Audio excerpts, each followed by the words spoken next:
पूरा शहर जल रहा है, पर हमारा लड़का अपने ही ख्यालों में खोया हुआ है। वो सोच रहा है कि हिस्ट्री उसे कैसे याद रखेगी, एक लॉयल नाइट की तरह जो आखिरी दम तक अपने एम्परर के साथ खड़ा रहा, या एक नंबर का ढक्कन जिसने गलत घोड़े पर दांव लगा दिया। और मजाक की बात तो ये है कि उसे दोनों ही ऑप्शंस पसंद नहीं आ रहे। ये है केन, एक इंपीरियल गार्ड जिसने एक ऐसे एम्परर की सेवा की जो पूरा साइको हो गया था और जिसने एक डीमन से डील कर ली थी। मतलब हमारे भाई ने वर्ल्ड का सबसे घटिया बॉस चुना था। वो सोच रहा है कि काश लोग उसे पूरी तरह भूल ही जाएं तो बेहतर होता, पर नहीं, किस्मत को कुछ और ही मंजूर था। अब सीन शिफ्ट होता है एक बंदे पर जो केन की बॉडी देखकर पागल हो रहा है, उस पे चिल्ला रहा है और उसे इडियट बोल रहा है। ये है हिला रेस्टन, रिबेल नेता, और वो बिल्कुल खुश नहीं है। फूट फूट कर रो रहा है और पूछ रहा है कि केन ने आखिरी सेकंड में अपनी तलवार क्यों घुमा दी। भाई, तू भाग सकता था ना, तूने ऐसा क्यों किया? वो केन की लाश को झटक रहा है, चिल्ला रहा है, आंखें खोल कमीने। पर हमारा लड़का तो निकल लिया है, लाइट्स ऑफ हैं, घर पे कोई नहीं है। अब केन मौत के बाद वाली एक ट्रिपी दुनिया में चल रहा है जो ऐसी दिख रही है जैसे किसी ने वैन गॉग की पेंटिंग फैला दी हो। वो सोचता है तो ये मौत है, ये फ्रीडम है, एक स्क्रीन सेवर में हमेशा चलते रहना बोरिंग है, पर चलो कम से कम हेलो उसके लिए रोया तो सही। वो देखकर थोड़ा अच्छा लगा। वो सोचता है कि चलो इस सो कॉल्ड आज़ादी को एंजॉय करते हैं। तभी अचानक एक नीली चमकती हुई बॉल उसके चेहरे की तरफ आती है और सीधा उसकी आंख में घुस जाती है। नेक्स्ट थिंग ही नोज, वो आंखें खोलता है और वहां एक बुढ़ा खड़ा है जो बिल्कुल हेलो जैसा दिखता है, बस थोड़ा ज्यादा पुराना और झुर्रियों वाला। वो बोल रहा है कि बच्चा हेल्दी पैदा हुआ है और उसे कारोन बुला रहा है। बुढ़ा आदमी बच्चे के बाप से पूछता है कि क्या वो उसे पकड़ना चाहता है। सब लोग बातें कर रहे हैं कि बच्चा रो भी नहीं रहा और कितना स्ट्रांग है। इधर केन का दिमाग लैग मार रहा है, वो प्रोसेस ही नहीं कर पा रहा कि हो क्या रहा है। फिर उसे झटका लगता है, ओ ये तो हेलो है, बस बहुत ज्यादा बुढ़ा हो गया है। और तभी बेबी केन ने रोना शुरू किया क्योंकि भाई को रियलाइज हो गया कि उसका पुनर्जन्म उसके बेस्ट फ्रेंड के पोते के रूप में हुआ है। हेलो को लगता है कि शायद उसने गलती से बच्चे को रुला दिया, पर नहीं, केन तो डायपर पहनकर एग्जिस्टेंशियल क्राइसिस झेल रहा है। टाइम फास्ट फॉरवर्ड होता है और हम एक हिस्ट्री लेसन में हैं। प्रोफेसर भाषण दे रहा है कि कैसे महान नाइट केन जो 45 साल पहले एम्परर के साथ मारा गया था, आज भी अनवेवरिंग लॉयल्टी का सिंबल है। वहां बैठा 10 साल का करण ये सब सुन रहा है और उसे बिल्कुल मजा नहीं आ रहा। प्रोफेसर बोलता है, तुम्हारे दादाजी ड्यूक हेलो शायद अपने दोस्त की इज्जत वापस दिलाना चाहते थे क्योंकि वो दोनों बेस्टीज थे। करण मुंह पर बोल देता है, नहीं, मुझे लगता है दादाजी पुरानी दुश्मनी निकाल रहे हैं और जानबूझकर अपने मरे हुए दोस्त को हीरो बना रहे हैं ताकि उसे परेशान कर सकें। ये सुनकर प्रोफेसर का चेहरा देखने लायक था। करण एक्सप्लेन करता है कि हेलो ये एक्सेप्ट नहीं कर पा रहा कि केन एक शांति वाली मौत चाहता था, ना कि कोई लेजेंडरी हीरो बनना। वो बस गायब होना चाहता था, पर अब उसे पूरा प्रोपेगेंडा ट्रीटमेंट मिल रहा है। ये थ्योरी सुनकर प्रोफेसर के पसीने छूटने लगते हैं क्योंकि एक 10 साल के बच्चे ने हिस्ट्री का सबसे कंट्रोवर्शियल पॉइंट बोल दिया था। वो बोलता है, अगर मैंने तुम्हारी बात मान ली तो ड्यूक के नाइट्स मुझे ब्लास्फेमी के लिए मार डालेंगे। मैंने कभी इस नजरिए से सोचा ही नहीं। करण हंसकर बोल देता है कि वो मजाक कर रहा है, पर हाँ, उसका रीबर्थ करण रेस्टन के रूप में हुआ है जो हेलो के सबसे छोटे बेटे काउंट पेल का तीसरा बेटा है। और वो इस बात पर भड़का हुआ है कि हेलो ने उसे जबरदस्ती हीरो बना दिया जबकि उसे इसका उल्टा चाहिए था। उसके बाप की बात करें तो सीन कट होता है पेल पर जो घुटनों के बल बैठकर प्रेयर कर रहा है। ये बंदा दुनिया का सबसे स्वीट इंसान है। उसके पास कभी मैजिक पावर्स नहीं आई तो वो टेंशन में है कि कहीं वही बर्डन उसके बेटे पर ना आ जाए। करण उसके कंधे पर हाथ रखता है और बोलता है कि वो बेस्ट फादर है। पेल पिघल जाता है, उसे गले लगाता है और उसके गाल खींचता है। फिर पूछता है कि डिनर में क्या चाहिए, और हमारा लड़का बोलता है मीट। उस रात करण बिस्तर पर लेटा हुआ आने वाली अवेकनिंग सेरेमनी के बारे में सोच रहा है। उसे याद आता है कि हेलो ने उसे समझाया था कि हर किसी की पावर्स अवेकन नहीं होती, और अगर हो भी गईं तो, लेकिन भाई अवेकनिंग का मतलब ये नहीं कि तुम फैमिली के हेड बन जाओगे। और एक और बात, एक ऐसा राज है जो सिर्फ फैमिली हेड को पता होता है। जब छोटा केन पूछता है कि क्या वो कोई खजाना या मैजिक बुक है, दिखा तो ऐसे रहा था जैसे उसे कोई इंटरेस्ट नहीं, पर दिमाग पूरा उधर ही था। तो हेलो प्रॉमिस करता है कि अगर वो हेड बना तो उसे वो सीक्रेट बता देगा। इस पर केन बोलता है कि उसे हेडशेड नहीं बनना, वो तो बस किसी कोने में शांति से रहना चाहता है। पर इधर सीन अलग है। करण ने पहले ही अपना मैजिक अवेकन कर लिया है। उसके चारों तरफ ब्लू ऑरा चमकने लगता है और वो सोचता है, डैड टेंशन मत लो, मैंने हैंडल कर लिया है। पता चलता है कि वो काफी टाइम पहले ही अवेकन हो चुका था, बस उसने किसी को बताया नहीं। अगले दिन पूरी फैमिली कैपिटल निकल रही है और हमारा लड़का ट्रेन में बैठने के लिए सुपर एक्साइटेड है। उसकी मम्मी उसे बताती हैं कि ट्रेन का बिजनेस इतना बड़ा सिर्फ उसके पापा की वजह से हो पाया है। वो आंख मार के कहती हैं कि उसके डैड सच में अमेजिंग हैं। करण भी हैरान है। वो सोचता है कि भले ही पेल को माना यूज करना नहीं आता, पर वो बाकी चीजों में उस्ताद है। उसने ट्रेन और बाकी मैजिक प्रोजेक्ट्स में पैसा लगाया है और ड्यूक की इनकम का 30% वहीं से आता है। खैर, वो जल्दी ही ये सब भूलकर ट्रेन देखकर बच्चों की तरह खुश होने लगता है क्योंकि उसका पहला टाइम है। ट्रेन से जाते वक्त करण को रेस्टन फैमिली का मुख्य किला दिखता है, अज्योरसी फोर्ट्रेस, और उसके चेहरे पर एक शैतानी मुस्कान आती है।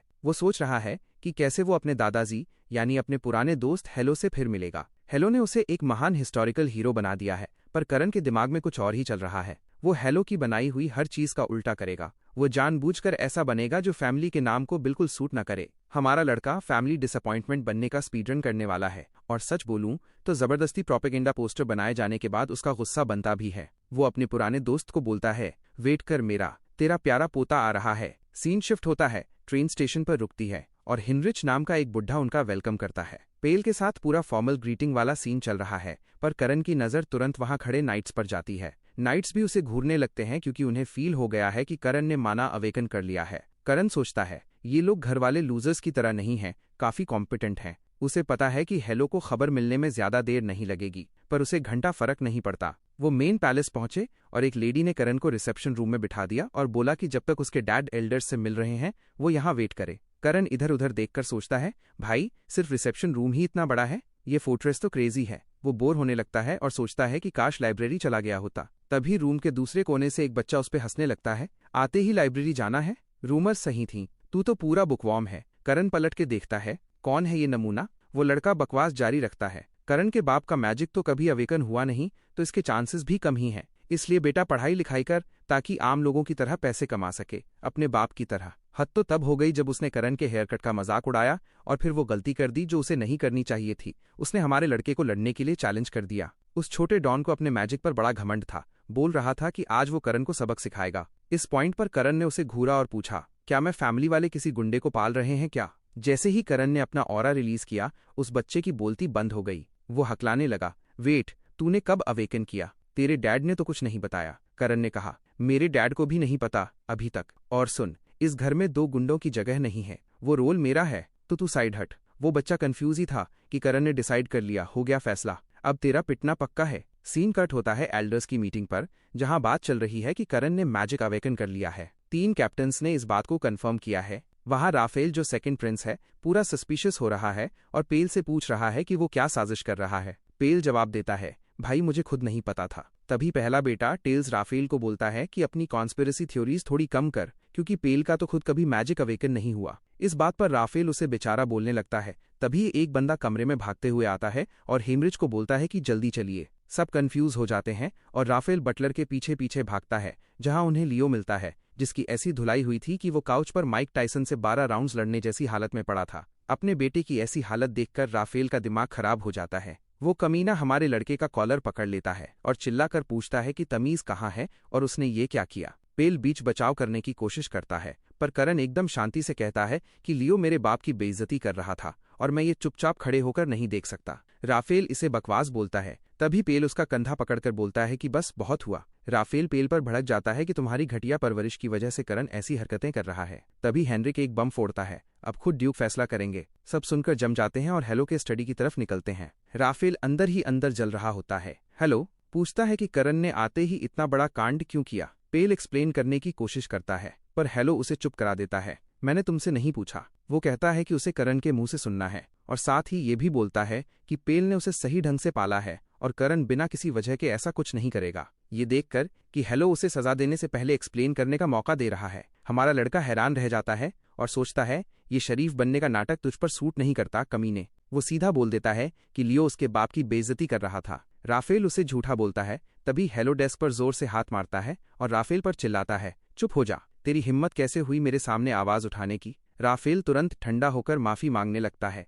हेलो कहता है कि वो लियो को बुलाकर सच्चाई पता करेंगे। फिर करण की तरफ मुड़ता है और बोलता है, सिर्फ यही नहीं पूछना था मुझे। और तभी करण एक बड़ा रिवील कर देता है, अगर आप मेरी मैजिक पावर के बारे में पूछ रहे हैं तो वो 3 साल पहले ही अवेकन हो गई थी। पूरे कमरे में सन्नाटा छा जाता है, सबके होश उड़ जाते हैं। हेलो पूछता है कि उसने ये बात सबसे, यहाँ तक कि अपने बाप से भी क्यों छुपाई। वो कहता है कि एक बच्चे का 3 साल पहले खुद से अवेकन हो जाना क्रेजी है। करण बोलता है कि उसे तो बाद में एक बुक पढ़कर पता चला कि ये मैजिक पावर है, और जब पता चला तो उसने सोचा कि इसे सीक्रेट रखना ही सही है। जब हेलो वजह पूछता है तो करण वर्ल्ड का सबसे खतरनाक जवाब देता है, सीक्रेट रखने में मजा आता है। और मजा तब डबल हो गया जब हमारे इलाके के नाइट्स को भी कोई आइडिया नहीं था। मतलब ये बच्चा 3 साल से सिर्फ मजे के लिए सबका पोपट बना रहा था। बटलर लियो को लेकर आता है, जो पट्टियां लपेटे हुए मम्मी जैसा लग रहा था। हेलो पूछता है कि क्या उसने वाकई अपने अंकल की बेइज्जती की। लियो हिचकिचाता है, पर करण तुरंत एक्टिंग शुरू कर देता है। वो कहता है कि भले ही उसके भाई ने उसके बाप का मजाक उड़ाया, पर फिर भी उसे हाथ नहीं उठाना चाहिए था, उससे पाप हो गया है। ये सुनकर लियो डर जाता है। उसे करण के उस खौफनाक ऑरा का फ्लैशबैक आता है और वो बोल देता है, हाँ ये सच है। हेलो कहता है कि दोनों की सजा कल की अवेकनिंग सेरेमनी के बाद तक टाल दी गई है और सबको भेज देता है। जब वो अकेले होते हैं, हेलो हेनरिच से पूछता है कि उसे पेल का बेटा कैसा लगा। हेनरिच कहता है कि वो श्योर तो नहीं है, पर बच्चा काफी इंटरेस्टिंग है। हेलो एग्री करता है और नोटिस करता है कि करण ने न सिर्फ अपनी पावर्स छुपाई, बल्कि वो उन नाइट्स की औकात पर भी सवाल उठा रहा था जो उसके बाप के इलाके में थे। एक तरह से करण ने छोटे से मुंह से बड़ी बात बोल दी थी कि हेलो ने उन्हें कमजोर नाइट्स देकर नेग्लेक्ट किया है। हेनरिक बोलता है कि शायद आप ज्यादा सोच रहे हैं, पर हेलो कहता है काश ऐसा ही होता, पर ये बच्चा अलग है। वो ठान लेता है कि कल सेरेमनी में देखेगा कि करण में क्या खास है, क्योंकि सिर्फ मैजिक अवेकन होना पूरी कहानी नहीं बताता। करण सेरेमनी सेफली पूरी करेगा या नहीं, और उसे वहां क्या मिलेगा, हेलो ये जानने के लिए बहुत क्यूरियस है। फिर सीन शिफ्ट होता है और हमें दिखाया जाता है एक ऑल्टर जो गहराई में कहीं एक जंगल के बीचों बीच एक ऑल्टर है, और मुझे लग रहा है कि यहीं सेरेमनी होने वाली है। रात का वक्त है और हमारे लाडले करण को पूरी फैमिली मिलकर एस्कॉर्ट कर रही है, मतलब पूरा खानदान ही उतर आया है। करण इधर उधर देखकर सोचता है, भाई इसके लिए सबको बुला लिया क्या? रिटायर हुए दादा पर दादा तक आए हैं जो अभी भी किसी की भी हड्डी तोड़ सकते हैं। टेल्स, उसकी बेटी लीन, राफेल और उसका ठुकाई खाया हुआ बेटा लियो, पूरी स्क्वाड मौजूद है। करण को रियलाइज होता है कि ये सेरेमनी जितनी उसने सोची थी उससे कहीं ज्यादा बड़ा सीन है। वो लोग आखिरकार उस ऑल्टर तक पहुंचते हैं जहां एक रहस्यमयी पत्थर रखा है। करण बोलता है, तो ये है स्टोन ऑफ ओथ, है ना? दादा हेलो एकदम सीरियस होकर समझाते हैं कि जब करण उस दरार के अंदर जाएगा जो ये पत्थर बनाएगा, तो उसे एक ऐसी नाइटमेयर डायमेंशन दिखेगी जो हर किसी के लिए अलग होती है। टारगेट बस एक ही है, उस दुनिया से एक वेपन ढूंढना और उसे खत्म कर देना। करण सिर हिलाकर कहता है कि वो रेडी है। हेलो एक एम्यूलेट ऐसे निकालता है जैसे कोई महाकाल को सम्मन करने वाला हो। जैसे ही वो एम्यूलेट उस पत्थर से टच होता है, रियलिटी ग्लिच मारने लगती है। स्पेस और टाइम ऐसे फट रहे हैं जैसे कोई पुराना कपड़ा हो। इतना ज्यादा प्रेशर है कि सब अपनी जगह जम गए हैं। हेलो करण से पूछता है कि क्या उसे डर लग रहा है। पेल तो बेचारा फटी आंखों से डर के मारे देख रहा है, पर करण एकदम चिल है। कहता है, अभी गया और अभी आया, वैसे भी चीजें तोड़ना तो मेरी पुरानी आदत है। जैसे ही वो उस पोर्टल के अंदर कदम रखता है, हेलो आखिरी बार चिल्लाता है, अपने डर पर जीत हासिल करना। करण पोर्टल के पार जाता है और पता है उसे क्या दिखता है। दुनिया भर के ऑप्शंस में से वो वापस अपनी पुरानी लाइफ में पहुंच गया है। एस्किन, वही एम्परर का वफादार कुत्ता, रेवोल्यूशन वाले दिन। करण तुरंत चिढ़ जाता है, जरूर यही दिखाना था इसे। सारी यादों में से यही गिल्ट ट्रिप मिली थी। पत्थर उसके मरे हुए साथी उसके मुंह पर मार रहा है ताकि वो अपनी जिंदगी का सबसे घटिया दिन फिर से जिए। जब वो थ्रोन रूम की तरफ बढ़ रहा होता है, एक अजीब सी डरावनी आवाज गूंजती है। उसे ब्लू वुल्फ्स की संतान बुलाती है और उसके पूर्वजों के किसी पुराने वादे की बातें करती है। करण सोचता है, लो कर लो बात, अब क्या कोई डीमन है यहाँ? पर वो आवाज कहती है, नहीं बेटा, तेरा खून इतना प्योर है कि कोई आम डीमन तुझसे पंगा नहीं ले सकता। अब मर्द बन और उस तख्त तक पहुंच। वो दरवाजा ढकेलता है और वहां वही थ्रोन है जिसके लिए एम्परर इतना पागल था कि उसने डीमन से डील कर ली थी। करण वहां खड़ा होकर रियलाइज करता है कि उसके सारे साथी इसी तख्त की वजह से मरे। उसे लग रहा है जैसे वो उनकी लाशों पर चलकर वहां तक पहुंच रहा है। वो आवाज पीछे से पका रही है कि कैसे नॉर्थ सी के आशीर्वाद वाला करण आ गया है और ब्लू क्लैन की तरफ से उसका वेलकम है। फिर करण को दिखती है अपनी पुरानी तलवार जब वो केन था, वही जो एम्परर ने उसे दी थी, जिसका नाम है रूइन। और सरप्राइज सरप्राइज, वो एक डिमोनिक स्वॉर्ड है। वो आवाज कहती है कि इसमें थोड़ा माना डालो,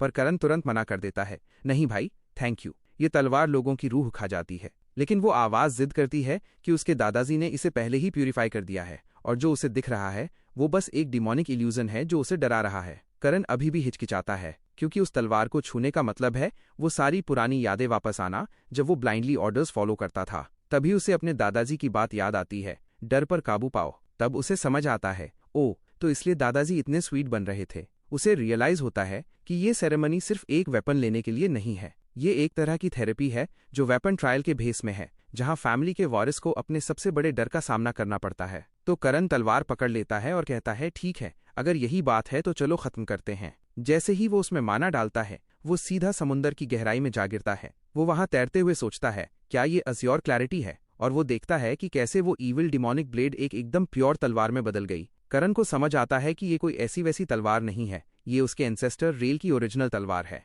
उसके दादाजी के पास भी वही है, एक प्रोजेनिटर की स्वॉर्ड। पर भाई ये वाली, ये तो इतनी ज्यादा पावरफुल है और फैमिली के यूजुअल स्टाइल से इतनी अलग है कि इसे तो हिस्ट्री की किताबों से ही मिटा दिया गया था। तभी वो तलवार एकदम पागल होने लगती है और करण को फील होता है कि एक भयानक पावर उसकी बॉडी में दौड़ रही है। वो मुश्किल से खुद को संभाल पा रहा है और पूछता है, भाई ये हो क्या रहा है? तो वो आवाज बोलती है, बस बर्दाश्त कर ले ब्रो, ये तलवार अपना माना तेरे अंदर छाप रही है। करण सोचता है, भाई ये तो लेवल अप का सबसे खतरनाक तरीका है। वो आखिरकार पूछता है, ठीक है, पर इस तलवार का असली नाम क्या है? आवाज पूरी ड्रामेटिक हो जाती है और समझाती है कि ये तलवार खासतौर पर डीमंस को मारने और उनकी पावर्स को निगलने के लिए बनाई गई है। इतनी डेंजरस है कि डीमंस भी इससे डरते थे और उन्होंने इसे अपनी यादों से ही मिटा दिया। नॉर्थ के गहरे, अंधेरे और प्योर समुंदर से पैदा हुई। इसका असली नाम है द गिलोटिन, यानी द एग्जीक्यूशन स्वॉर्ड। करण उस ब्लेड को देखता रह जाता है। आवाज आगे बोलती है कि ये उसकी किस्मत से परफेक्ट मैच करती है, बिल्कुल समुंदर की गहराई जैसी डार्क। करण को अब क्यूरियोसिटी होती है और पूछता है कि तू है कौन? उसे लगता है शायद ये ब्लू ड्रैगन है जो उनकी फैमिली का गार्डियन है, पर वो आवाज तुझे अभी बताने की जरूरत नहीं वाला कार्ड खेल देती है और बोलती है कि अगर तू कभी इतना स्ट्रांग हुआ कि समुंदर पर राज कर सके तो मुझे नॉर्थ सी में ढूंढ लेना। करण थोड़ा चिढ़ जाता है, पर उसका फोकस अब बड़े सवाल पर है, यहाँ से बाहर कैसे निकलूं? आवाज बोलती है, तुझे पहले से पता है। और करण स्माइल करता है, उसे समझ आ गया है कि उसे बस उस सिंहासन को तोड़ना है। वो कहता है कि वैसे भी वो उस घटिया चीज को हमेशा से तोड़ना चाहता था। वो अपना सारा माना गिलोटिन में डालता है और पूरी जान लगाकर एक जबरदस्त स्विंग मारता है। बाहर का माहौल एकदम टेंस है। हालो देखता है कि पेल बहुत ज्यादा स्ट्रेस में है और उसे चिल करने को बोलता है, पर पेल माफी मांगते हुए बोलता है कि अपने बेटे को ऐसी चीज से गुजरते देखना बहुत मुश्किल है जो उसने खुद कभी एक्सपीरियंस नहीं की। हालो उसे एक समझदार बाप वाली एडवाइस देता है कि अपने आप को संभालो। पेल स्माइल करता है, पर तभी स्टोन ऑफ ओथ फिर से चमकने लगता है, लेकिन इस बार वो पोर्टल खुल नहीं रहा, वो पत्थर फट रहा है। हालो शॉक हो जाता है क्योंकि रियलिटी फिर से डिस्टॉर्ट हो रही है। पूरा जंगल एनर्जी से वाइब्रेट कर रहा है और वो ऑल्टर टूटने लगता है। हालो चिल्लाता है, ये क्या हो रहा है? और तभी उस तबाही के बीच से हमारा लड़का करण एकदम कैजुअल होकर बाहर निकलता है। उसके हाथ में उसकी नई तलवार है और वो ऐसे चल रहा है जैसे उसने अभी अभी कोई डायमेंशन ना तोड़ा हो। सब उसे फटी आंखों से देख रहे हैं। करण स्टोन ऑफ ओथ को ढूंढता है, पर वो तो गायब हो चुका है क्योंकि भाई ने ट्रायल तो पास किया ही, ट्रायल लेने वाले पत्थर को ही फोड़ दिया। सब वहां एकदम शॉक में खड़े हैं, किसी को समझ नहीं आ रहा कि क्या हुआ। पेल को तो पूरा पैनिक अटैक आ जाता है और वो करण पर चिल्लाता है, भाई तूने ये क्या किया? तूने पत्थर क्यों तोड़ा? करण भी अंदर से थोड़ा डरा हुआ है क्योंकि सच तो ये है कि उसे खुद नहीं पता उसने क्या अनलीश कर दिया है। इसी बीच हालो की नजर उस वेपन पर पड़ती है जो अभी अभी प्रकट हुआ है। उसका चेहरा एकदम सफेद पड़ जाता है और वो धीरे से बोलता है, ये तो गिलोटिन है। वो सोच रहा है कि इस तलवार के बारे में तो कोई नहीं जानता क्योंकि इसे हिस्ट्री से मिटा दिया गया था, बिल्कुल किसी हैरी पॉटर के वोल्डेमॉर्ट लेवल वाले सीन की तरह। सिर्फ फैमिली हेड और एल्डर्स को ही इसकी कहानी पता थी, वो भी सिर्फ सुनी सुनाई। हालो सोच में पड़ गया कि ये लेजेंडरी फॉरबिडन स्वॉर्ड अचानक यहाँ कैसे आ गई। वो करण की तरफ मुड़ता है और पूछता है कि क्या वो इस तलवार से डर रहा है। फिर उसके चेहरे पर अजीब से एक्सप्रेशंस आते हैं और वो कवनेंट के करीब आने की कुछ बात बड़बड़ाने लगता है। करण अपने पैरों के पास पड़ी उस पुरानी मौत की तलवार को देखता है और बोलता है, नहीं, मैं ठीक हूँ। हालो कहता है, ठीक है फिर। उसके बाद वो समझाता है कि कैसे पुराने जमाने में उनके एंसेस्टर्स ने ब्लू ड्रैगन के साथ एक पैक्ट किया था डीमंस का सफाया करने के लिए, पर वो लोग बुरी तरह फेल हो गए। इसलिए उन्होंने ये स्टोन ऑफ ओथ एक सबूत के तौर पर छोड़ा था कि उन्होंने कोशिश की थी। बेसिकली उन्होंने अपनी जिम्मेदारी आने वाली जनरेशन्स पर डाल दी थी और अब लग रहा है कि करण वही बेचारा है जिसे ये अधूरा काम पूरा करना पड़ेगा। हालो अपना हाथ ड्रामेटिक स्टाइल में उठाता है और अनाउंस करता है कि करण, पेल का बेटा, अब ऑफिशियली इस किले का असली मेंबर है। उसे गिलोटिन ने खुद चुना है और वो इसके लायक है। अब सीखना है स्पिरिट सी स्टाइल, जो सुनने में तो काफी कूल लगता है, पर असलियत ये है कि भाई को एक पुरानी पुश्तैनी दुश्मनी में धकेल दिया गया है। बेसिकली बधाई हो, अब ये तेरी सिरदर्दी है। राफेल साइड में खड़ा है, अभी भी अपने बेटे के बालों का जनाजा निकालने पर भड़का हुआ है। वो बड़बड़ाता है कि उसे यकीन नहीं हो रहा कि इस कल के लौंडे को इतनी बड़ी इज्जत मिल रही है। दूसरी तरफ टेल्स काफी चिल है, वो बस उस तलवार को लेकर थोड़ा क्यूरियस है। जब सब बातें कर रहे होते हैं तो पेल करण को तसल्ली देता है। वो कहता है कि उसे लगा था उसे खानदान के हर हथियार के बारे में पता है, पर ये चीज तो उसने पहले कभी नहीं देखी। वो एडमिट करता है कि इस तलवार को देखकर ही उसकी फट रही है और उसका बेटा एक ऐसे रास्ते पर निकल गया है जहां वो खुद कभी नहीं चल सकता था। लेकिन पेल डिसाइड करता है कि वो फैमिली ड्रामा को अपने बेटे की सक्सेस के बीच नहीं आने देगा। हालो अनाउंस करता है कि अवेकनिंग सेरेमनी खत्म हुई और अब निकलने का टाइम है। जैसे ही वो लोग निकलते हैं, राफेल का सब्र टूट जाता है और वो अपने भाई टेल्स पर चिल्लाने लगता है, क्या तू सच में खड़े खड़े ये सब होने देगा? टेल्स बोलता है कि उन्हें अकेले में बात करनी होगी और कहता है कि राफेल जैसा लालची और एम्बिशियस बंदा भी समझ रहा होगा कि सिचुएशन कितनी सीरियस है। राफेल पूछता है कि क्या टेल्स को इस तलवार के बारे में पहले से पता था। टेल्स का जवाब होता है, नहीं भाई, पहली बार देख रहा हूँ। राफेल को एग्जिस्टेंशियल क्राइसिस होने लगता है, सब पेल के बेटे के साथ ही क्यों हो रहा है। पेल बीच बचाव करता है कि ये आपस में लड़ने का वक्त नहीं है। अगला सीन ट्रेन स्टेशन का है। पेल एक टिपिकल वरीड बाप की तरह करन से पूछता है कि क्या वो सच में किले में अकेला रह लेगा। इस पर हिनरिच बोलता है, भाई किले से ज्यादा सेफ जगह और कहाँ मिलेगी। पेल मानता तो है कि बाहर के खतरों से तो सेफ्टी है, पर उसे फिक्र अंदर के खतरों की है, मतलब उसके पीठ पीछे वार करने वाले भाई। पर उसे लगता है कि जब तक दादाजी वहां हैं वो लोग कुछ ज्यादा क्रेजी नहीं करेंगे। तभी हिनरिच गला साफ करके एक खबर सुनाता है। करन को स्पिरिट सी स्टाइल सिखाने वाली और कोई नहीं बल्कि लेडी सबीना है। ये नाम सुनते ही पेल का चेहरा खिल उठता है। वो कहता है कि उसने अपनी बुआ को सदियों से नहीं देखा, पर अगर वो करन को सिखा रही हैं तो वो चैन की नींद सो सकता है। करन भी तुरंत नाम पहचान लेता है। वो हालो की बहन है, एक ऐसी मास्टर जो हालो जितनी ही खतरनाक है और जिसे पुराने जमाने में व्हाइट वुल्फ कहा जाता था। पेल उसे समझाता है कि उसकी बुआ ने उसे हमेशा बहुत लाड़ प्यार दिया है,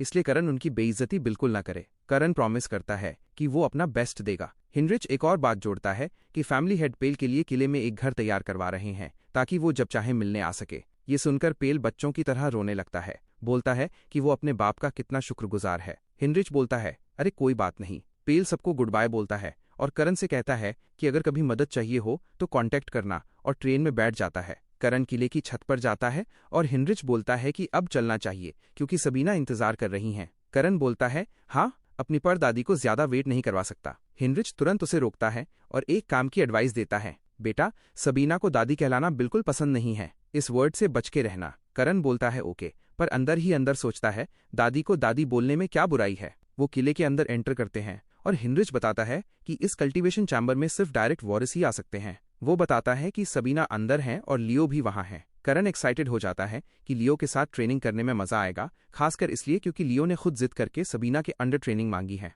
करन अंदर जाता है। दरवाजे के बाहर खड़े होकर ही उसे अंदर से एक भयानक ऑरा फील होता है। भाई सीन तो सीरियस लग रहा है। तभी अंदर से एक आवाज आती है, सारा दिन वहीं गधे की तरह खड़े रहोगे या अंदर भी आओगे। वो अंदर जाकर उन्हें रिस्पेक्ट से झुककर सलाम करता है, पर उन्हें देखकर उसका मुंह खुला का खुला रह जाता है। वो पूछती हैं कि क्या वो सरप्राइज है कि वो वैसी नहीं दिखती जैसा उसने सोचा था। पता चलता है कि वो तो बहुत ही ज्यादा जवान दिख रही है, मतलब ये औरत दूर दूर से किसी की दादी नहीं लग रही। वो कैजुअली बोलती है कि ये पाले का बेटा है और वक्त कितनी जल्दी निकल जाता है। करन का दिमाग घूम जाता है। वो सोचता है कि पक्का इसने मैजिक से अपनी बॉडी रिकंस्ट्रक्ट की है, जो कि एक 8 स्टार नाइट की एबिलिटी है, पर क्या ऐसा हो सकता है। सबीना उस पर चिल्ला के बोलती है कि वहां स्टैचू की तरह क्यों खड़े हो, और उसे लियो के पास पालथी मार के बैठने को कहती है। सबीना बोलती है कि उसने कभी नहीं सोचा था कि इतना छोटा बच्चा उसे व्हाइट वुल्फ बुलाएगा। करन मक्खन लगाते हुए बोलता है कि उसे हिस्ट्री पसंद है और उसने एक बुक में उनके बारे में पढ़ा था। ये सुनकर वो मुस्कुराती है और कहती है कि करन वाकई उतना ही इंटरेस्टिंग है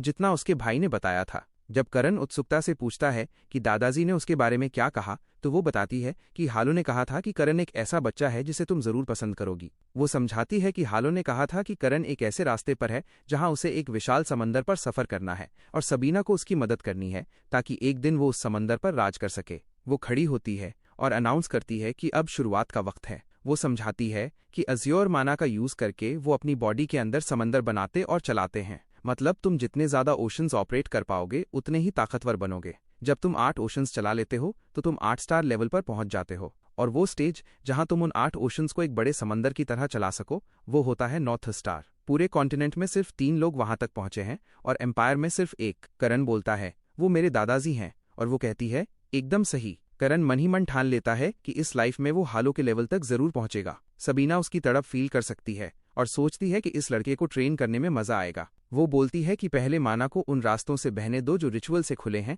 और याद रखना कि समंदर की ताकत को कंट्रोल नहीं बल्कि एक्सेप्ट किया जाता है। करन को अपना माना फील होने लगता है। वो सोचता है कि ये तो बिल्कुल लहरों जैसा है, इसे शांत करना पड़ेगा। वो अपने दिल से फोकस करना शुरू करता है और उसका माना प्रोडक्शन लियो से बिल्कुल अलग लेवल का है। सबीना नोटिस करती है और हैरान होती है, क्या ये वाकई उस बच्चे का माना है जिसने अभी अभी रिचुअल खत्म किया है, क्योंकि लियो जिसे 2 साल से डोमिनेशन टेक्निक सिखाई जा रही है वो अभी मुश्किल से 2 एंड स्टार का एम कर रहा है, मगर करन वो बिना सिखाए खुद ही अपने माना पैसेजेस तराश रहा है। करन को अचानक ऐसा दर्द होता है जैसे उसकी बॉडी फट रही हो और वो ट्रेनिंग रोक देता है। सबीना सोचती है कि चलो अच्छा है, इसे अपनी लिमिट पता है और पेस कंट्रोल कर रहा है। वो साइड में देखती है तो लियो बेचारा थकाहारा ट्वीकिंग कर रहा है और वो उसे डांटती है कि माना के साथ जबरदस्ती मत करो। वो माफी मांगता है। सबीना सोचती है कि वो करण पर इतना फोकस कर रही थी कि भूल ही गई कि भले ही इन्होंने माना अवेकन कर लिया है, हैं तो ये बच्चे ही। वो खुद से कहती है कि करण ने सही वक्त पर रुककर अपनी बॉडी को स्ट्रेन होने से बचा लिया। इतनी कम उम्र में इतना कंपोजर दिखाना ही बताता है कि हालो ने सही कहा था।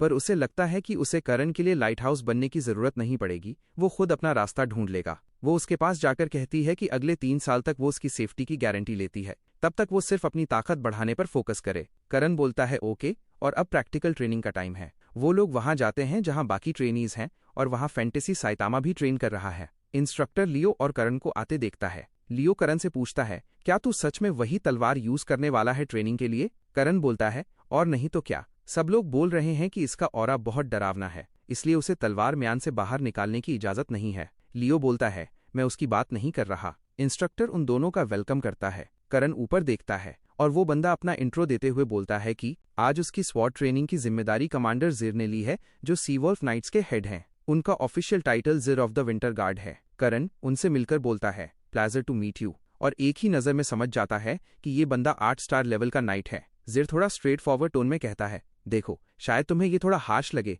पर मैं तुम्हें यंग मास्टर कहकर नहीं बुलाऊंगा जब तक तुम अपनी काबिलियत प्रूव नहीं कर देते। करण बिल्कुल काम रहकर रिप्लाई करता है, अरे कोई टेंशन नहीं, मुझे टाइटल्स की आदत भी नहीं है, और मुझे पता है ब्लू वोल्फ्स में रिस्पेक्ट स्किल से ही मिलती है, ये हमारी फैमिली की परंपरा है। जिर को ये सुनकर थोड़ी तसल्ली होती है, क्योंकि बाकी बच्चे अक्सर इस बात पर रिएक्ट कर जाते हैं, जैसे लियो जो साइड में खड़ा सोच रहा होता है, मैं बीच में कैसे आ गया। करण उसकी तरफ देखकर हल्का सा मुस्कुराता है और बोलता है, बस अपना बेस्ट देना, बाकी सब वक्त के साथ हो जाता है। पहले जिर को लगता है कि शायद एक सेंसिबल वॉरिस आया है, लेकिन करण की इंटेंस आंखों को देखकर उसे रियलाइज होता है कि ये लड़का काफी अनयूजुअल होने वाला है, शायद लियो से भी ज्यादा चैलेंजिंग। अब सीन शिफ्ट होता है 3 साल का टाइम स्किप। हालो और उसकी बहन सबीना शाम को बैठकर लाइट ड्रिंक्स के साथ बात कर रहे होते हैं। सबीना मजाक में बोलती है कि उसके भाई का कलेक्शन काफी इंप्रेसिव है। हालो हंसा देता है, कॉम्प्लीमेंट के लिए थैंक्स, बस थोड़ा कंट्रोल भी रखा करो। सबीना कहती है कि 3 साल तक उन बच्चों को देखने के बाद थोड़ा रिलैक्सेशन तो बनता ही है। हालो थोड़ा सीरियस होकर पूछता है, 3 साल ऑब्जर्व करने के बाद तुम्हें करण कैसा लगता है? सबीना थोड़ी देर चुप रहने के बाद बोलती है, वो नॉर्मल जीनियस से काफी आगे है, ऑलमोस्ट अननेचुरल लेवल का। हालो थोड़ा चौंक जाता है, क्या मतलब, अपने ही पोते के बारे में ऐसा कह रही हो? सबीना कामली एक्सप्लेन करती है, उसे जीनियस कहना भी उसकी कैपेसिटी को फुल्ली एक्सप्लेन नहीं करता। हालो कमांडर जिर से कंफर्मेशन मांगता है और जिर भी अग्री करता है। वह बताता है कि करण की physical strength, learning speed, attitude और ट्रेनिंग डिसिप्लिन सब कुछ लिमिट से ज्यादा एक्सेप्शनल है। वो ये भी कहता है कि करण फैमिली के लेजेंडरी प्रोडिजी ह्यूगो से भी आगे जा सकता है, जिसे कभी एम्पायर का बेस्ट टैलेंट माना जाता था। हालो ऑलमोस्ट डिसबिलीफ में बोलता है, वही ह्यूगो जिसे पूरा एम्पायर बेंचमार्क मानता था? जिर हाँ में सिर हिला देता है।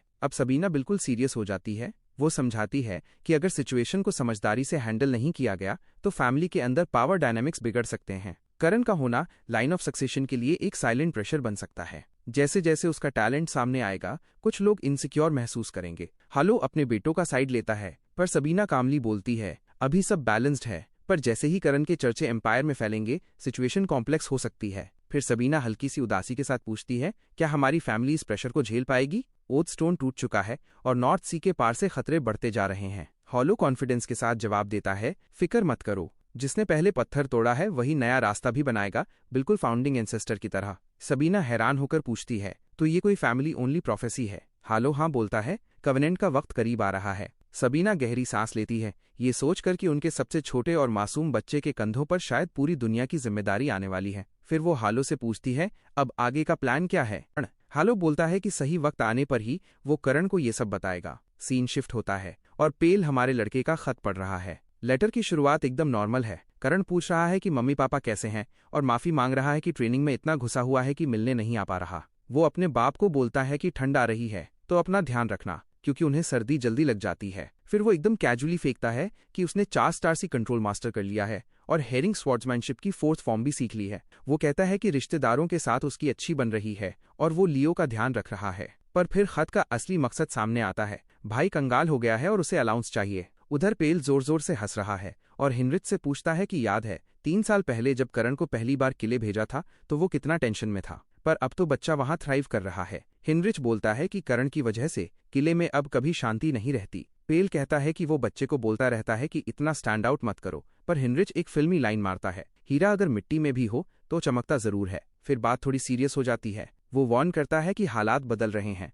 और अब करण की काबिलियत को ज्यादा वक्त तक छुपाकर नहीं रखा जा सकता। शायद उसे जल्दी ही कोई असली मिशन मिलने वाला है। पेल को फिक्र है क्योंकि उसके दोनों बड़े भाई करण की तरक्की देखकर खुश तो बिल्कुल नहीं होंगे, पर हिनरिच उसे दिलासा देता है कि बुआ सबीना करण को बहुत प्यार करती हैं और जब तक वो उसके साथ हैं भाई लोग कुछ नहीं उखाड़ पाएंगे। पेल थोड़ा रिलैक्स होता है। करण हर खत में लिखता है कि सबीना उसका कितना ध्यान रखती हैं, पर सुनकर और अच्छा लगा। हिनरिच कहता है कि सबीना हमेशा से पेल को भी बहुत मानती थी। पेल मजाक करता है कि तभी तो वो हर महीने इतना खर्चा भेज रही हैं, पर फिर पेल फिर डर जाता है जब उसे पता चलता है कि सबीना जल्द ही किला छोड़कर जा रही हैं। हिनरिच बोलता है स्ट्रेस मत लो, करण की किले के नाइट्स के साथ जबरदस्त दोस्ती हो गई है, उन्होंने तो उसे एक निकनेम भी दे दिया है। पेल हंसते हुए बोलता है, हाँ मैंने सुना है, young mad dog of the azure sea fortress. Scene cut होता है ट्रेनिंग पर, जहां करण एक नाइट की तलवार के परखच्चे उड़ा रहा है। वो नाइट हंस बोलता है, भाई बस कर, मैं हार गया। वो पूछता है कि तूने मेरी तलवार कैसे मोड़ दी और मेरा अटैक कैसे झेल लिया, पर हमारा लड़का उसे सीधा वीक बोल देता है। वो कहता है कि एक मर्द को इतनी आसानी से हरा देना शर्म की बात है और हंस के मसल सिर्फ दिखावे के हैं। हंस हैरान रह जाता है क्योंकि आज तक किसी ने उसे ऐसी बेइज्जती नहीं की थी, पर करण तो हमेशा रियल ही बोलता है। हंस एडमिट करता है कि बिना मैजिक के करण से लड़ना नामुमकिन होता जा रहा है। वो बताता है कि करण को शायद जल्दी ही वेस्ट में ग्रैंडरी रीजन भेजा जाएगा, जहां मॉन्स्टर्स का आतंक बढ़ गया है। करण तुरंत लियो से पूछता है कि क्या उसने सुना। लियो बोलता है कि भाई मुझे तेरे साथ मिशन पर नहीं जाना। वापस पेल और हिनरिच पर आते हैं। पेल बोलता है कि उसने हिनरिच को सिर्फ खत दिखाने के लिए नहीं बुलाया। वो उसे कुछ दिखाता है जो थीफ इंस्पेक्टर्स को एक मर्चेंट वैगन में मिला था। हिनरिच चेक करके पूछता है, क्या ये वही है जो मैं सोच रहा हूँ? पेल सिर हिलाता है, वो ड्रग्स हैं, इसलिए वो चाहता है कि हिनरिच बेलिस बैरनी की इन्वेस्टिगेशन करे। सीन शिफ्ट होता है और एक बंदा ट्रेन से उतरता है और पूछता है, क्या यही अज्योर सी फोर्ट्रेस है? कट टू हमारा लड़का करण, जो जिर के दारू के स्टॉक पर डाका डाल रहा है और उसे थोड़ा सा भी पश्चाताप नहीं है। वो सोच रहा है कि भले ही बच्चे की बॉडी में है, पर उसे पता है कि अच्छी दारू का टेस्ट क्या होता है और जिर की चोरी करने का मजा ही अलग है। तभी उसे दो अनजान लोग दिखते हैं। एक बंदा बटलर से पूछ रहा है कि क्या ड्यूक निकल गए हैं। बटलर कंफर्म करता है कि ड्यूक निकल गए हैं। अब सीन शुरू होता है जब ड्यूक कैपिटल गए हुए हैं किंग की चम्मचगिरी करने, तो सारा कामकाज नाइट कमांडर संभाल रहा है। करण उन लोगों को आवाज देता है तो बटलर की तो फटके हाथ में आ जाती है उसे वहां देखकर। करण पूछता है कि भाई इतनी रात को तुम लोग यहाँ क्या कर रहे हो? वो बंदा अपना इंट्रो देता है कि वो हाउस बेलिस का बैरन रोहन है और उसे एक अर्जेंट रिक्वेस्ट करनी है। करण उसे घूरता रहता है और रोहन अपनी पकावनी शुरू कर देता है। वो बोलता है कि करण उस तीसरे प्रिंस का बेटा है जिसे गद्दी से निकाल दिया गया था, पर अपने बाप के उल्टा करण ने मैजिक अवेकन कर लिया है और मेन हाउस में ट्रेनिंग कर रहा है। वो पूरा फॉर्मल ड्रामा कर रहा होता है और इधर हमारा करण हाथ में चुराई हुई दारू पकड़ के खड़ा है। करण फालतू की बातों को कट करता है और बोलता है, ठीक है बोल क्या बात है। बटलर सजेस्ट करता है कि इस बंदे को नाइट कमांडर के पास भेज देते हैं, पर रोहन का दिमाग इस बात पर अटका हुआ है कि ये बच्चा दारू की बोतल पकड़ के क्यों खड़ा है। करण एक्सप्लेन करता है, देखो नॉर्मली मैं ये सब चमचों से करवा लेता, पर अगर रोहन खुद यहाँ तक चलकर आया है तो मैटर सीरियस होगा। एक नोबल होने के नाते मेरा फर्ज है कि मैं उसे डायरेक्ट मिलूं। बटलर बोलता है कि वो जाकर जेर को बता देगा और करण बोलता है, हाँ वही कर। रोहन सोच रहा है कि इस बच्चे के पॉलिटिकल इंस्टिंक्ट्स तो बड़े खतरनाक हैं, पर वो दारू की बोतल देखकर उसका दिमाग घूम रहा है। वो सोच रहा है कि क्या इसकी फैमिली एक 12 साल के बच्चे को दारू पीने देती है। करण सीधा मुद्दे पर आता है और पूछता है कि क्या प्रॉब्लम उन डाकुओं की है जिन्होंने ईस्टर्न माउंटेन्स में डेरा डाल रखा है। रोहन हाँ बोलता है। करण पूरी लिस्ट गिना देता है। जब से वो कमीने आए हैं हर जगह ड्रग्स फैल गई हैं और आम लोगों को किडनैप करके गुलाम बनाकर बेचा जा रहा है। रोहन एडमिट करता है, हाँ ये शर्म की बात है, पर हमारी जमीन एकदम कचरा है और कोई खास स्पेशलिटी नहीं है। 1 साल से हमारे पास ढंग की मिलिट्री नहीं है तो हम कुछ उखाड़ नहीं पाए। उसके बाप से और बर्दाश्त नहीं हुआ तो वो बचे कुचे सोल्जर्स को लेकर अटैक करने निकल गए, पर रिजल्ट वही हुआ जो होना था, सबका कत्ले आम हो गया। अब उसके बाप उस लड़ाई की वजह से बिस्तर पर पड़े हैं। वो खुद को दोष दे रहा है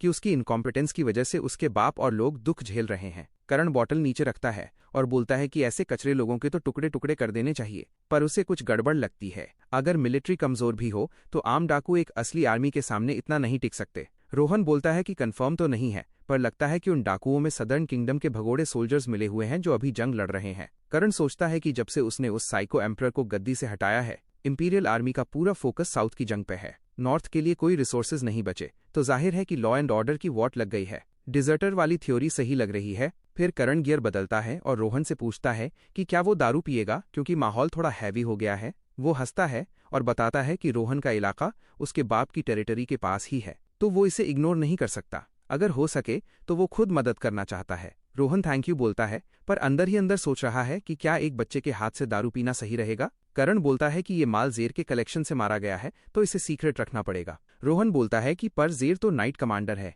और तभी राइट ऑन क्यों ज़ेर अंदर आ जाता है और बोलता है, मैंने कहा था न करण की मेरी दारू को हाथ मत लगाना। रोहन को तो हार्ट अटैक आते आते बचता है। ज़ेर माफी मांगता है कि वो थोड़ा रूड था। वो बोलता है कि यंग बैरन को उनकी सिचुएशन के बारे में नहीं पता होगा तो फिक्र न करें, उसने डाकुओं वाली बात सुन ली है। रोहन कंफर्म करता है कि इसीलिए वो किले आया था मदद मांगने। ज़ेर एग्री करता है कि मैटर अर्जेंट है और करण उधर अपनी हंसी नहीं रोक पा रहा। ज़ेर उसे बोलता है कि तेरी उम्र में दारू अच्छी नहीं है और कब छीन लेता है। करण रोना धोना शुरू करता है कि मेरी दारू वापस करो, और ज़ेर रोहन से माफी मांगता है जो तमाशा वो देख रहा है उसके लिए। रोहन बोलता है कि चलता है। ज़ेर सीरियस होकर बोलता है कि जब रोहन उनके पास आया है तो वो अपने पुराने साथी को मुसीबत में नहीं छोड़ेंगे। रोहन की जान में जान आती है। ज़ेर बोलता है कि वो जल्दी ही फौज तैयार करेंगे, इसलिए वो टेंशन न ले। रोहन सोच रहा है कि चलो आखिरकार वो अपने लोगों के लिए कोई अच्छी खबर ले जा पाएगा। तभी करण बोलता है कि उसे भी जाना है। ज़ेर तुरंत मना कर देता है। दुश्मन ट्रेंड हैं और क्या पता उनमें कैसे कैसे एक्सपर्ट्स मिले हुए हों। रोहन हैरान है कि क्या ये बच्चा सच में मदद करना चाहता है। माना कि ये मेन हाउस में ट्रेनिंग कर रहा है, पर दिखने में तो 12 साल का लगता है। ज़ेर एडमिट करता है कि सिर्फ 3 साल में करण ने अपना मैजिक 4 स्टार रेल्म तक पहुंचा दिया है और स्वॉर्ड्समैनशिप की 4 था फॉर्म भी सीख ली है। पर असली लड़ाई अलग होती है। करण आर्ग्यू करता है कि ज्यादा ओवर प्रोटेक्शन मेरे लिए अच्छा नहीं है। मुझे वेस्ट भेजने से अच्छा है कि मैं यहाँ लड़ूं, क्योंकि सामने दिखने वाला खतरा ज्यादा बेहतर है। ज़ेर बोलता है कि उसका बिल्कुल इरादा नहीं है करण को खतरे में डालने का, जब उन्हें दुश्मन का साइज, ताकत या उनका ठिकाना तक नहीं पता। करण मुस्कुराकर बोलता है कि वो ज़ेर को एक ऐसा ऑफर देगा जिसे वो मना नहीं कर पाएगा। रोहन और ज़ेर दोनों सोचते हैं अब ये क्या नया कांड है। कट होता है कोकोनट हेड पर, जो पूछ रहा है कि वो यहाँ क्या कर रहा है। करण सुपर एक्साइटेड है, बोल रहा है मजा आएगा, ये हमारा पहला मिशन है। ज़ेर की जली हुई है क्योंकि उसे रियलाइज होता है कि उसका कट गया है। उसे यकीन नहीं हो रहा कि करण ने सबीना को इसमें घसीट लिया। सबीना बस मुस्कुरा रही है और कह रही है दोनों कितने क्यूट हैं। ज़ेर सोचता है कि चलो ठीक है, एक भरोसेमंद गार्डियन साथ जा रही है। सबीना को भी अपना पहला मिशन याद आ जाता है। ज़ेर समझ जाता है कि अगर करण ने इस शर्त पर मिशन एक्सेप्ट किया है कि लियो भी साथ आएगा तो सबीना उसकी ट्रेनिंग से सेटिस्फाइड होगी। रोहन का दिमाग चकरा गया है कि लेजेंडरी व्हाइट वोल्फ उनके साथ है, पर उसे अभी भी डर लग रहा है कि सिर्फ 2 बच्चों को लेकर जा रहे हैं। अगर ड्यूक के पोते को कुछ हो गया तो उसका खानदान जिम्मेदार ठहराया जाएगा। ज़ेर उसे बोलता है चिल कर, जो तू डर रहा है ऐसा कुछ नहीं होगा। सबीना के होते हुए उन्हें कोई हाथ नहीं लगा सकता। तभी सबीना बम फोड़ती है, जब तक ये दोनों मरने की हालत में नहीं पहुंचते मैं बीच में नहीं आऊंगी। लियो और रोहन के चेहरे का रंग उड़ जाता है। ज़ेर बोलता है कि माना आप उनकी ग्रोथ पर भरोसा करती हैं, पर ये तो थोड़ा ज्यादा हार्श हो गया। सबीना बोलती है कि तुझे पता है इसके पीछे और भी वजह है, मैं सामने नहीं आ सकती। ज़ेर समझ जाता है और उसके डिसीजन को मान लेता है। ट्रेन की सीटी बजती है और सबीना बोलती है टाइम्स अप। लियो की फटी पड़ी है, नर्वस हो रहा है। सबीना बोलती है कि नर्वस होना नेचुरल है, पर इसे एक मौका समझ अपनी 3 साल की मेहनत प्रूव करने का, ताकि तुझे ब्लू वोल्व्स का असली मेंबर माना जाए। लियो बोलता है आप सही कह रही हैं। करण उसे छेड़ता है, तुझे हमेशा पीछे से धक्के की जरूरत पड़ती है क्या। लियो बोलता है चुप कर बे, और दोनों ट्रेन में चढ़ जाते हैं। करण बोलता है कि उसे अपनी सीट ढूंढनी है। लियो सोच रहा है कि उसे पता था ये दिन आएगा जब उसे खुद को प्रूव करना पड़ेगा, पर इतनी जल्दी। ट्रेन राइड को काफी घंटे हो गए हैं और लोग बातें शुरू कर देते हैं। सबीना बताती है कि उसका यहाँ होना क्लासिफाइड है, वो अज्योर सिटी में है, इसका मतलब वो पब्लिकली सामने नहीं आ सकती। अगर लोगों को पता चला कि वो यहाँ है तो डाकू कॉकरोच की तरह इधर उधर भाग जाएंगे, और रोहन ऐसा बिल्कुल नहीं चाहता। रोहन एग्री तो करता है, पर उसे अभी भी टेंशन है कि क्या 2 बच्चों पर भरोसा करना सही है। एक को तो नर्वस वर्ड का मतलब ही नहीं पता, और दूसरा ऐसा लग ही नहीं रहा कि इतने बड़े मिशन के लिए रेडी है। लियो अपने घर वालों के बारे में सोच रहा है। वो सोचता है कि उसे अपने दूसरे भाई से जलन हो रही है, कमीना लकी निकला। उसे अपनी माँ की बातें याद आती हैं, जब उन्होंने पूछा था कि तू उस करण के साथ कैसे रह लेता है, क्या तू भूल गया 3 साल पहले क्या हुआ था। वो तेरा दोस्त नहीं, राइवल है। उसने तेरी और तेरे बाप की इज्जत मिट्टी में मिला दी थी, और तू उसके साथ ऐसे हंस बोल रहा है जैसे कुछ हुआ ही नहीं। क्या तेरे पास दिमाग है, कुछ बोलता क्यों नहीं उसे। लियो ने तब जवाब दिया था, मम्मी सॉरी, पर हम राइवल्स नहीं हैं। जीनियस कहलाने वाले बड़े भाई ह्यूगो ने भी 14 साल की उम्र तक 3 स्टार्स टच नहीं किए थे। करण ने 13 साल में ही कर लिए। इधर लियो ने 15 साल की उम्र में इस साल मुश्किल से 3 स्टार्स अचीव किए हैं। वो कहता है कि उसकी माँ को साफ फर्क दिखना चाहिए। करण उसके लिए एक गोल हो सकता है, पर राइवल तो कभी नहीं बन सकता। उसकी मम्मी बोलती है कि ये इन्फीरियरिटी कॉम्प्लेक्स दिमाग से निकाल फेंको, पर लियो बोलता है कि ये वो बात नहीं है। करण का होना ही उसे मेहनत करने और आगे बढ़ने के लिए पुश करता है। उसकी माँ कहती है कि तेरी आंखें बंद हैं, तू पेड़ देख रहा है पर पूरा जंगल मिस कर रहा है। सबीना उसे ख्यालों से बाहर निकालती है और पूछती है कि क्या अभी भी नर्वसनेस नहीं जा रही। लियो मानता है कि हाँ, हालत टाइट है। सबीना बोलती है कि पहला मिशन है तो समझ आता है, फिर पूछती है कि क्या तू किसी पर वार कर पाएगा। वो कहती है कि करण तो ऐसा लड़का है जो अपनी जान बचाने के लिए लियो को भी बेच दे,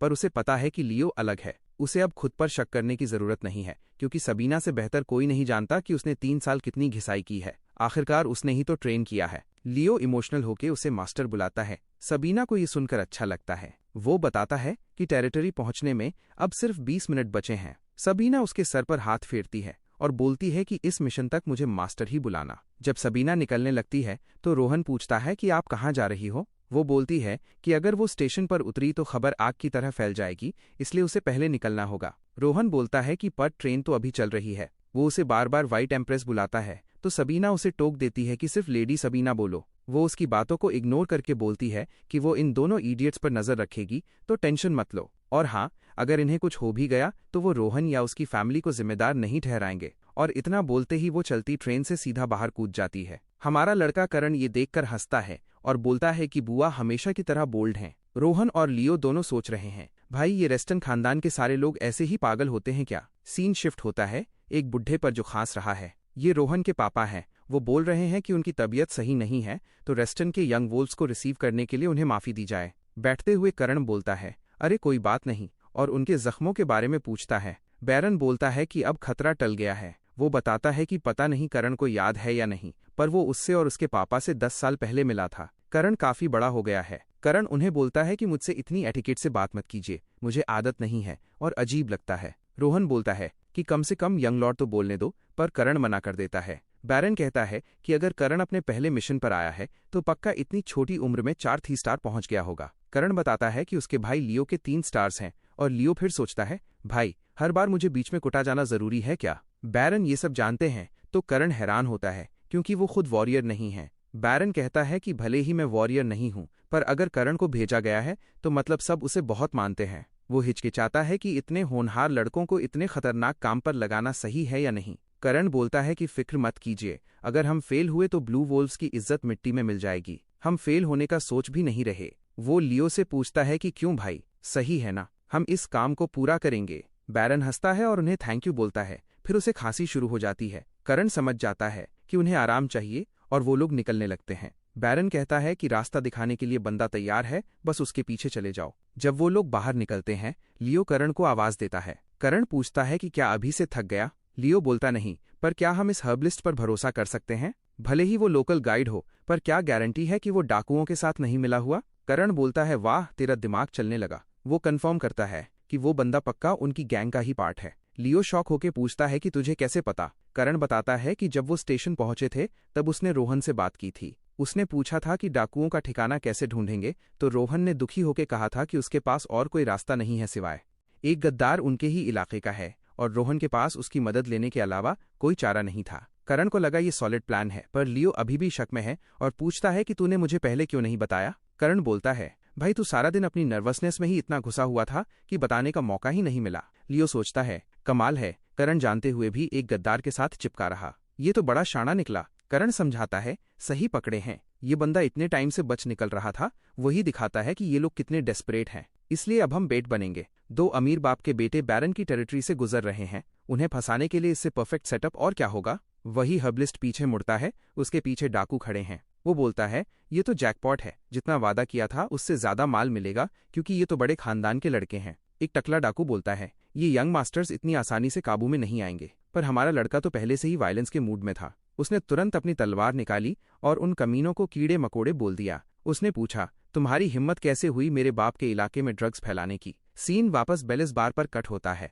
जहां बैरन अभी भी अपनी जान निकलने तक खांस रहा है। रोहन तुरंत कंसर्न बेटा मोड में आ जाता है, पापा आप ठीक हो। पर पापा की तो हालत टाइट है। रोहन उन्हें पानी देता है और बैरन उसे थैंक यू बोलता है। फिर रोहन टेंशन में पूछता है कि क्या वो दोनों रेस्टन के पोते वहां सेफ होंगे। उसका बाप एक लंबी चौड़ी स्पीच देता है कि 2 बच्चों को बिना किसी जानकारी के डाकुओं के इलाके में भेजने का मतलब है कि ऊपर वाले जानते हैं कि ये लड़के अलग मिट्टी के बने हैं। वो कहता है कि करण तो बिल्कुल यंग ड्यूक की याद दिलाता है, वही शक्ल, वही कॉकी कॉन्फिडेंस और वही चिलढंग। वो बोलता है, फिक्र मत कर, वो दोनों सब संभाल लेंगे। वापस जंगल में आते हैं और भाई वहां तो खून की नदियां बह रही हैं। करण वहां डाकुओं का स्पीडरन कर रहा है, लेफ्ट राइट सबके सर उड़ा रहा है। लियो वहां खड़ा खड़ा देख रहा है कि कैसे एक 13-14 साल का बच्चा मास मर्डर कर रहा है। वो सोचता है, भाई ये लड़का तो असली मॉन्स्टर है। डाकुओं की भी फट गई है। एक डाकू अपने लीडर से बोलता है, भाई ये आम बच्चे नहीं हैं, यहाँ से कट लो और मेन स्क्वाड को वार्न करो। पर लीडर का ईगो थोड़ा ज्यादा ही बड़ा था। वो चिल्लाते हुए करण पर झपट्टा मारता है,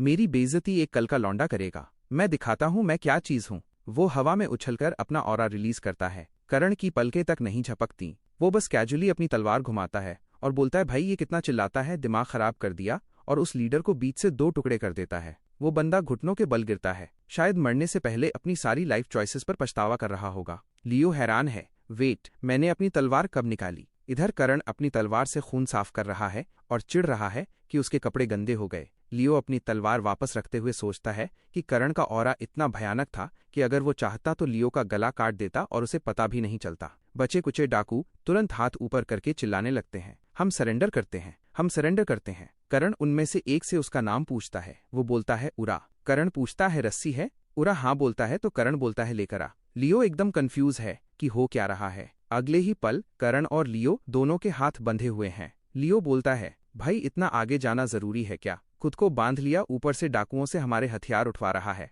ये थोड़ा ज्यादा नहीं हो गया? करण प्लान समझाता है कि हम बेड बनकर उनके बेस तक पहुंचना चाहते हैं तो ये रियल लगना चाहिए ना। अगर हम हथियार लेकर मजे में जाएंगे तो किसको लगेगा हम पकड़े गए हैं? ऐसे लगेगा कि हम वाकई किडनैप हो गए हैं। फिर वो उरा पर चिल्लाता है और पूछता है कि क्या वो डिजर्टर्स हैं? उरा एडमिट करता है कि वो किंगडम ऑफ सीज की 9th रेजिमेंट के सोल्जर्स थे। लियो सोचता है, ओ तेरी, ये तो साउथ से हैं जहां जंग चल रही है। करण पूछता है कि तुम्हारी गैंग कितनी बड़ी है, और तब उरा ऐसा बम फोड़ता है कि सबके होश उड़ जाएं। भाई 130 बंदे हैं, उनमें एक मेज और 2 नाइट एस्कॉर्ट्स भी शामिल हैं। करण थोड़ा हैरान होता है, बोलता है कि 130 भगोड़े सोल्जर्स होना कोई छोटी बात नहीं है। उरा की अब पसीना छूट रहा है। उसे समझ आ गया है कि उसने बहुत बड़ी गलती कर दी है। उसे लगा था ये कोई आम अमीर बच्चे हैं, पर करण की आंखों में वो ब्लू ऑरा देखकर वो ताड़ गया। ये लोग रेस्टन खानदान के वारिस हैं जो पूरे ओरिश एम्पायर का दिल है। करण अभी भी उस मेज के बारे में सोच रहा है कि आखिर डिजर्टर्स इतनी दूर नॉर्थ के कोने में क्यों आएंगे। उरा बताता है, सीधी बात है,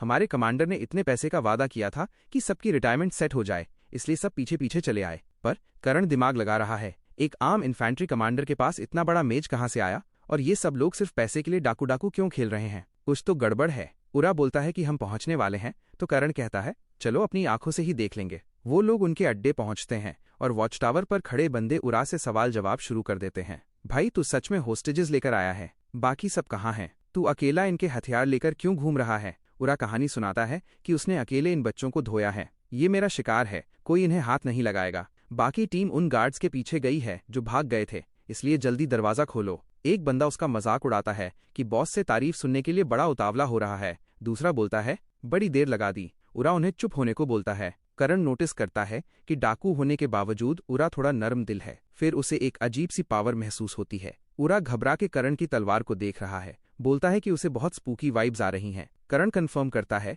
कि अगर उसकी तलवार भी रिएक्ट कर रही है तो मामला उम्मीद से ज्यादा खराब है। लियो उसे दिखाता है कि हर तरफ परिंदों को चीरकर दीवारों पर ठोका गया है। करण का चेहरा सीरियस हो जाता है। अगर ऐसे बलि दी गई हैं तो पक्का यहाँ ब्लैक मैजिक का चक्कर है। बस देखते ही देखते एक आम डाकुओं की रेड अब एक खतरनाक डेमोनिक कल्ट का सीन बन गई है। करण को समझ आ जाता है कि अब रायता फैलने वाला है। वो तुरंत उरा को बोलता है, रस्सी काट और हमारी तलवारें वापस दे। और वही हुआ। राइट ऑन क्यू जमीन पर बना मैजिक सर्किल चमकने लगता है। करण लियो को बोलता है कि अपनी तलवार सल्फिड निकाल और तैयार हो जा, क्योंकि अभी जरूरत पड़ेगी। लियो पूछता है, क्या मतलब? और तभी जमीन से स्केलेटन्स निकलने लगते हैं। ये देखकर उरा की तो बोलती बंद हो जाती है। वो जोर जोर से चिल्लाने लगता है। एक पूरी अनडेड आर्मी खड़ी हो जाती है और एक बंदा चिल्लाता है कि ये होस्टेजेस तो खुद चलकर हमारे जाल में फंस गए, ये तो भगवान का आशीर्वाद है। उन साइकोपैथ्स का लीडर आर्चर्स के बीच से निकलता है और उनका स्वागत करता है। करण एरिया स्कैन करता है, पर उसे कहीं भी ब्लैक विजार्ड नहीं दिखता। वो सोचता है कि कमीना कहीं छुपकर डेमोनिक स्पॉटिफाई प्लेलिस्ट चला रहा होगा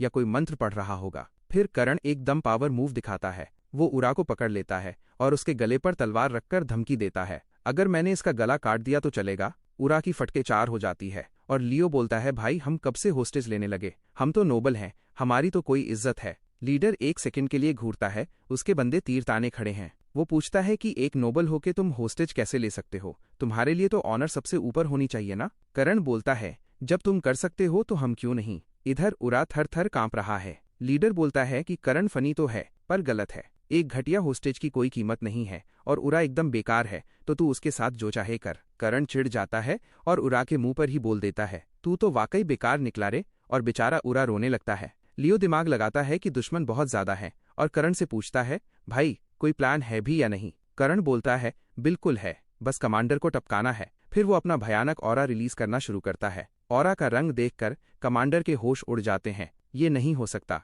करण लियो को बोलता है कि तू स्केलेटन्स को अकेले संभाल, मैं इस कमांडर से निपटता हूँ। Commander Michael Knox. लियो बोलता है तेरा मतलब क्या है। तभी करण अपने अंदर से वो अज्योर माना निकालता है जो किसी समंदर की लहरों की तरह उसके चारों तरफ लिपट जाता है और वो जमीन से एकदम बुलेट की तरह लॉन्च होता है। लियो उसे आवाज देता है पर तभी एक स्केलेटन उस पर अटैक कर देता है। लियो उसे ब्लॉक करते हुए चिल्लाता है करण तेरा दिमाग खराब है क्या, मैं अकेला इन सारे स्केलेटन्स को कैसे संभालूं। लीडर अपने आर्चर्स को तीर चलाने का ऑर्डर देता है जैसे ही करण पास पहुंचता है, पर करण कहता है भाई तू बहुत लेट हो गया। वो अपनी फोर्ट्रेस स्वॉर्ड स्टाइल यूज करता है और उसकी तलवार की मूवमेंट एकदम समंदर की लहरों की तरह स्मूथ है। एक ही झटके में वो कई आर्चर्स के हाथ काट देता है। कमांडर अपनी तलवार निकालने की कोशिश करता है पर करण बोलता है बड़ी दिक्कत है यार तुम लोगों के साथ, और सीधा उस पर स्विंग मारता है। कमांडर देखता है कि उसका कटा हुआ हाथ जमीन पर पड़ा है। वो घुटनों पर गिर के चीखने लगता है। करण एकदम कैजुअली बोलता है कि अगर अटैक करना ही था तो थोड़ा फास्ट होना चाहिए था ना। कमांडर दर्द में उसे कमीना बोलता है और पूछता है कि किले के पास इतनी फालतू ताकत कहाँ से आ गई जो वो यहाँ भेज सके। तुम यहाँ कर क्या रहे हो। करण समझाता है कि ये बैरन की जमीन उसके बाप के इलाके के एकदम बगल में है और वो उसे मारेगा नहीं बल्कि किले तक घसीट के ले जाएगा। इधर लियो बेचारा डायनेस्टी वॉरियर्स खेल रहा है उन स्केलेटन सोल्जर्स के साथ। करण बोलता है अरे वाह बुरा नहीं है, भले ही लियो को अंदर से पैनिक अटैक आ रहा हो। आर्चर्स अभी भी तीर ताने खड़े हैं पर किसी की हिम्मत नहीं हो रही चलाने की, क्योंकि उन्होंने देखा कि कैसे एक 13 साल के बच्चे ने उनके कमांडर का हाथ काट दिया और सबको निहत्था कर दिया। करण लियो को चिल्लाके बोलता है कि तेरा सी वेव स्टाइल ठीक है पर तुझे उन्हें प्योर स्ट्रेंथ से कुचल देना चाहिए। कमांडर माइकल नॉक्स पूछता है कि क्या करण को लगता है वो यहाँ से सेफ निकल जाएगा। करण उसका नाम पूछता है तो वो बताता है माइकल नॉक्स। करण बोलता है कि मैं तुझे मार नहीं रहा और फिर सीधा उसके घुटने में तलवार घुसा देता है बस एक पॉइंट प्रूव करने के लिए। माइकल फिर से चिल्लाता है और आर्चर्स डर के मारे हिल भी नहीं पा रहे। करण अब हंस रहा है और माइकल को बोलता है कि अपने बंदों को बोलो हथियार फेंक दें। माइकल चिल्लाता है और सब अपने बोझ गिरा देते हैं। करण बोलता है गुड बॉय, मुझे आज्ञाकारी लोग पसंद हैं। माइकल को यकीन नहीं होता कि वो 2 बच्चों से हार गए, पर फिर वो चौड़ में बोलता है कि जब उनकी बाकी फौज आएगी तो करण भी नहीं टिक पाएगा, भले ही वो रेस्टन खानदान से हो। करण बोलता है कि तुझे अभी भी उम्मीद है, क्या तू उस ब्लैक विजार्ड के भरोसे बैठा है और तुझे सच में लगा कि मेरी फैमिली ने सिर्फ 2 बच्चों को भेजा होगा। लियो स्केलेटन्स का सफाया खत्म ही करता है कि तभी एक भयानक धमाका होता है। करण बोलता है जाहिर है उनके पास एक गार्डियन नाइट है और जितना टाइम उसने यहाँ वेस्ट किया उसकी मास्टर ने तब तक उस ब्लैक विजार्ड को पकड़ लिया होगा। सीन कट होता है और सबीना वहां आती है। उसने विजार्ड का कटा हुआ सर पकड़ा हुआ है और वो एकदम गुस्से में है। लियो उसे आवाज देता है तो वो दोनों पर चिल्लाने लगती है कि तुम दोनों ने सबसे जरूरी सबूत मिस कर दिया और अब ये मिशन फेल हो जाएगा। करण माइकल को प्लेटफॉर्म से नीचे लात मार देता है और कैजुअली पूछता है कि क्या उसे उसके तरीके पसंद आए। वो बोलती है कि दुश्मन के बेस में सीधा घुस जाना उसके भाई की आदत है और वो इसका क्रेडिट उसे देगी क्योंकि ये उनके हाउस स्टाइल को सूट करता है। फिर वो ब्लैक विजार्ड का सर उनकी तरफ फेंकती है। माइकल अपने दोस्त का कटा हुआ सर देखकर डर जाता है। सबीना पूछती है कि करण ने वो होस्टेज वाला नाटक क्यों किया। वो बताता है कि वो वहां अटैक करना चाहता था जहां उन्हें उम्मीद ना हो, क्योंकि कोई सोच भी नहीं सकता कि नोबल्स होस्टेज लेंगे। सबीना मानती है कि बात तो सही है। वो बोलती है कि उसने करण जैसा नोबल आज तक नहीं देखा, वो एक नंबर का ल्यूनेटिक है। करण उसे थैंक यू बोलता है जैसे कोई तारीफ हुई हो। माइकल वहां खून में लथपथ बैठा है और अपने दोस्त का सर देख रहा है। वो सोच रहा है कि क्या ये लोग सच में नोबल्स हैं। सबीना बोलती है कि अब लॉर्ड बेलिस के कैसल वापस चलना चाहिए क्योंकि उसे करण से बहुत सारे सवाल पूछने हैं। करण मान जाता है। माइकल एक आखिरी बार अपने मरे हुए दोस्त को देखता है और सोचता है ये लोग पूरी तरह पागल हैं। अब सीन एकदम इमोशनल हो जाता है। सारे कैप्चर किए हुए स्लेव्स अपने परिवार से मिल रहे हैं। एक बंदा अपनी बेटी इसाबेले के लिए चिल्लाता हुआ आता है और वो लड़की सीधा उसके गले लग जाती है। वो बेचारा बार बार माफी मांग रहा है कि वो उसे बचा नहीं पाया। करण और उरा ये सब खड़े देख रहे हैं। उरा को देखकर लग रहा है कि उसे बहुत ज्यादा गिल्ट हो रहा है। करण पूछता है अब बुरा लग रहा है क्या। उरा मानता है कि हाँ बुरा तो लग रहा है। करण बोलता है बेटा गिल्ट ट्रिप के लिए अभी बहुत वक्त है, क्योंकि तेरे दोस्तों की तरह बैरन की जेल में जाना तेरे लिए शायद ज्यादा अच्छा डील होता। उरा कंफ्यूज हो जाता है मतलब। करण बताता है कि वो उसे और उसके बॉस माइकल को किले लेकर जा रहा है। उरा हैरान है पर मुझे क्यों? सबीना भी बीच में बोलती है कि क्या हम इसे सच में नहीं बांधेंगे? करण समझाता है कि अभी के लिए उन्हें किसी की जरूरत है जो माइकल को उठाने में मदद करे, क्योंकि वो चलने की हालत में नहीं है। सबीना सोच में पड़ जाती है और करण उरा को वार्न करता है कि ज्यादा उड़ मत। तभी कुछ रिहा हुए कैदी बोलते हैं, क्या उरा को भी सजा मिलेगी? करण कंफर्म करता है कि टेक्निकली वो भी एक डाकू ही है, पर उनमें से एक आदमी बोलता है, माफी चाहता हूँ, पर उरा ने कैद में हमारा बहुत ध्यान रखा था। उसने छुपकर बीमारों को दवाई दी और भूखों को खाना खिलाया, तो प्लीज उस पर थोड़ी दया दिखाइए। सबीना करण की तरफ देखती है, तेरा क्या ख्याल है? करण बोलता है कि थोड़ी रियायत दी जा सकती है, क्योंकि उसने रास्ता दिखाने में भी मदद की थी। उरा एकदम खुश हो जाता है, मैं पूरी जिंदगी आपकी गुलामी करूंगा। करण तुरंत उसे टोकता है, अभी बोला ना, ज्यादा हवा में मत उड़। तभी लियो आवाज देता है, भाई इधर देख, कुछ मिला है। वो लोग एक बैरल खोलते हैं और करण की आंखें फटी की फटी रह जाती हैं। उसके अंदर मैजिक स्टोन्स हैं। इधर पूरे इलाके के लोग जश्न मना रहे हैं डाकुओं को पकड़ा जाता देखकर। लियो बोलता है कि रोहन तो पक्का अब पार्टी देगा। वो लोगों की तरफ हाथ हिलाता है एकदम फ्रेंडली बनकर, पर करण एकदम चुप है और पक्का कुछ स्कीम लड़ा रहा है। लियो पूछता है, मुझे इग्नोर कर रहा है क्या?